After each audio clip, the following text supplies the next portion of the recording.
اعوذ باللہ من الشیطان الرجیم بسم اللہ الرحمن الرحیم کنتم خیر امت، تم سب سے بہتر امت ہو، اخرجت جسے نکالا گیا ہے یا ظاہر کیا گیا ہے، للناس لوگوں کے فائدے کے لیے، تأمرون بالمعروف تم نیک کاموں کا حکم دیتے ہو، وتنہون عن المنکر اور بری باتوں سے منع کرتے ہو، وتؤمنون باللہ اور تم اللہ پر ایمان رکھتے ہو، وَلَوْ آمَنَ أَهْلُ الْكِتَابِ اور اگر اہل کتاب بھی ایمان لاتے تو لَكَانَ خَيْرًا لَهُمْ البتہ یہ ان کے لیے بہتر ہوتا، مِنْهُمُ الْمُؤْمِنُونَ ان میں سے کچھ تو ایمان والے ہیں، کچھ ایمان لائے ہیں، لیکن وَأَكْثَرُهُمُ الْفَاسِقُونَ ان میں سے اکثر نافرمان ہیں، کافری ہیں، لَن يَضُرُّوكُمْ ہرگز نہیں تم کو نقصان وہ دے سکتے، الا اذى مگر زبان سے تھوڑا بہت ستانا، نقصان دینا، وَإِن يُقَاتِلُوكُمْ اور اگر وہ تم سے قتال کریں گے، لڑیں گے، تو يُوَلُّوكُمُ الْأَدْبَارَ تو تمہاری طرف سے وہ پیٹھ پھیر دیں گے، ثُمَّ لَا يُنصَرُونَ پھر ان کی مدد بھی نہ کی جائے گی۔ سورہ آل عمران کی آیت نمبر 110 اور 111 آپ نے اس کا ترجمہ سنا، تلاوت سنی۔ اس کے ایک دو درس پیچھے گزر چکے ہیں جن میں نے کہ اللہ نے فرمایا کہ کنتم خیر امہ تم بہترین امت ہو۔ بہترین امت کے جو فضائل ہیں وہ ہمیں جو ملے ہیں وہ احادیث جو حضور نے بیان فرمائی وہ پچھلے درسوں میں گزر چکی ہیں، اور آج کے درس میں کہ اخرجت للناس کنتم خیر امہ، ایک چیز اللہ نے یہ فرمائی تم بہترین امت ہو، یہ خطاب کسی امت کو نہیں ملا۔ 1,24,000 انبیاء تو 1,24,000 امتیں، تو ہر امت کی یہ خواہش ہوتی تھی، ان کو بتایا جاتا تھا کہ ایک آخری نبی آخر الزمان آنے والا ہے، اس کے یہ فضائل ہوں گے، وہ نبی ایسا نبی ہوگا، اس کی امت ایسی امت ہوگی۔ تو یہ فضائل جو اللہ نے ہمیں عطا فرمایا یہ کسی امت کو عطا نہیں کیے۔ ان کی عمریں زیادہ ہوتی تھیں، 1000 2,000 سال عمر ہوتی تھی، اور وہ عبادت کرتے تھے۔ تو صحابہ کرام نے جب دیکھا کہ ہماری عمریں تو 60-70 سال ہے، تو اب ہماری عبادت تو ان سے کم ہو جائے گی، تو اللہ تعالیٰ نے ثواب بڑھا دیا۔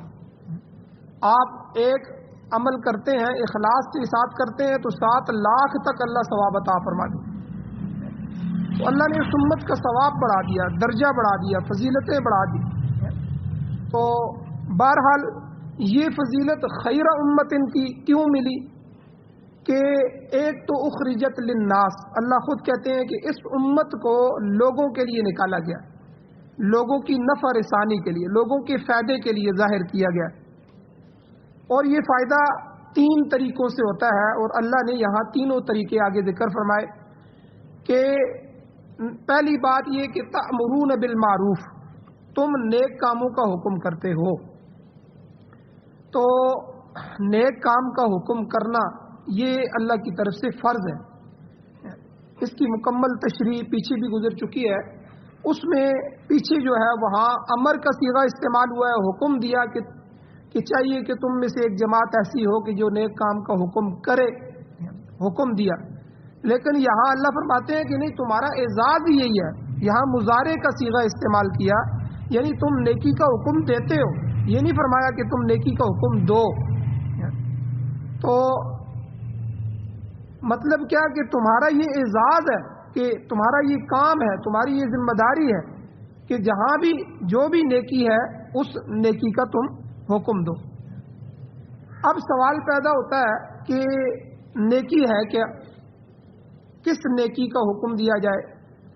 تو یاد رکھیں کہ توحید سے لے کر، توحید نیکی کا سب سے اعلیٰ ترین درجہ ہے، توحید سے لے کر ادنا سے ادنا درجے کی جو اچھی چیزیں ہیں یہ سب نیکی میں آ جاتی ہیں۔ اب حضور علیہ الصلوۃ والسلام کی ارشادات سنیے۔ ایک حدیث میں حضور علیہ السلام نے فرمایا لا الہ الا اللہ کہنا سب سے افضل نیکی ہے، خود حضور نے اس کو افضل کہا، یہ کلمہ سب سے افضل کلمہ ہے۔ تو کیونکہ اس میں اللہ تعالیٰ کی توحید ہے، اسلام کے جو 5 ارکان گنوائے جاتے ہیں، جو 5 بنیادیں ہیں اسلام کی، جن پر اسلام کھڑا ہے، تو وہ 5 فرائض، 5 بنیادوں میں سب سے پہلا کلمہ، دوسری نماز، تیسرا روزہ، چوتھی زکوٰۃ، 5واں حج۔ تو پہلا کلمہ یعنی پہلے سال کلمہ توحید ہے۔ اگر آدمی کلمہ توحید کا اقرار نہیں کرتا ہے، اس کو دل میں نہیں بٹھاتا، تو اعمال جتنے مرضی کر لے تو وہ مسلمان نہیں کہلایا جا سکتا۔ تو اللہ کی توحید کا اقرار کرنا، توحید سے لے کر ادنا درجے کی جتنی بھی اچھی چیزیں ہیں سب نیکی میں آتی ہیں۔ ایک دوسری حدیث میں آتا ہے کہ حضور نبی کریم صلی اللہ علیہ وسلم سے سوال کیا گیا، حضور کون سا عمل سب سے افضل ہے؟ تو حضور نے خود فرمایا ایمان باللہ، یعنی اللہ پر ایمان لانا، توحید کو ماننا۔ اس کے بعد پھر دوسرے اعمال ہیں، نماز، روزہ، حج، زکوٰۃ، جہاد وغیرہ۔ گویا لوگوں کو ایمان اور توحید کی دعوت دینا یہ سب سے بڑی نیکی ہے۔ اس کے بعد پھر چھوٹی چھوٹی نیکیاں آتی ہیں، حتیٰ کہ حضور علیہ الصلوۃ والسلام کی حدیث میں موجود ہے، اللہ کے نبی نے فرمایا کہ اگر کوئی مومن آدمی اپنے ایمان کے تقاضے سے ایک روڑا، ایک پتھر، ایک کانٹا بھی راستے سے ہٹا دے تو تاکہ کسی راہ گزر کو ٹھوکر نہ لگے، تکلیف نہ ہو، تو اللہ تعالیٰ اس پر بھی اس کو نیکی عطا فرماتے ہیں۔ یہ بھی اس کے لیے صدقہ شمار ہوگا، نیکی شمار ہو۔ تو ام المؤمنین حضرت عائشہ صدیقہ رضی اللہ تعالیٰ عنہ کی روایت موجود ہے، وہ فرماتی ہے لا تحقرن من المعروف شیئا، نیکی کی کسی چھوٹی چیز کو بھی حقیر نہ سمجھو۔ چھوٹی چھوٹی نیکیاں مل کر قیامت کے دن پہاڑ بن جائیں گے۔ بعض دفعہ انسان چھوٹے موقع کو دیکھ کر چھوڑ دیتا ہے کہ اچھا یار چلو میں ادھر خرچ نہیں کرتا، تو فلاں موقع آئے گا جو بڑا موقع ہے اس پہ خرچ کروں گا۔ نہیں بھائی، اس میں بھی خرچ کرو، جتنا استطاعت ہے اس میں خرچ کرو۔ اللہ نے اگر توفیق دی تو بڑا موقع آیا تو اس میں بھی خرچ کر دوں گا۔ تو یعنی اس موقع کو بندہ ہاتھ سے نہ جانے دے۔ بعض دفعہ اس کو چھوٹا موقع سمجھتا ہے یا چھوٹی نیکی سمجھتا ہے، تو اما عائشہ صدیقہ کی اس روایت میں حضور نے فرمایا لا تحقرن من المعروف شیئا، نیکی کی کسی چھوٹی سی چھوٹی چیز کو بھی حقیر نہ سمجھو۔ اور اسی طرح جو برائیاں ہیں، گناہ ہے، ان کے بھی کم سے کم گناہ کو بھی کم تر نہیں سمجھنا چاہیے کہ چلو یار یہ تو بڑا گناہ تو نہیں ہے، گناہ کبیرہ تو نہیں ہے، صغیرہ ہے، یہ نہیں سمجھنا چاہیے، کیونکہ یہ بھی اکٹھا ہو کر بہت بڑا ذخیرہ بن جاتا ہے، کل قیامت والے دن یہ جو ہے جہنم کا سبب بن جائے گا۔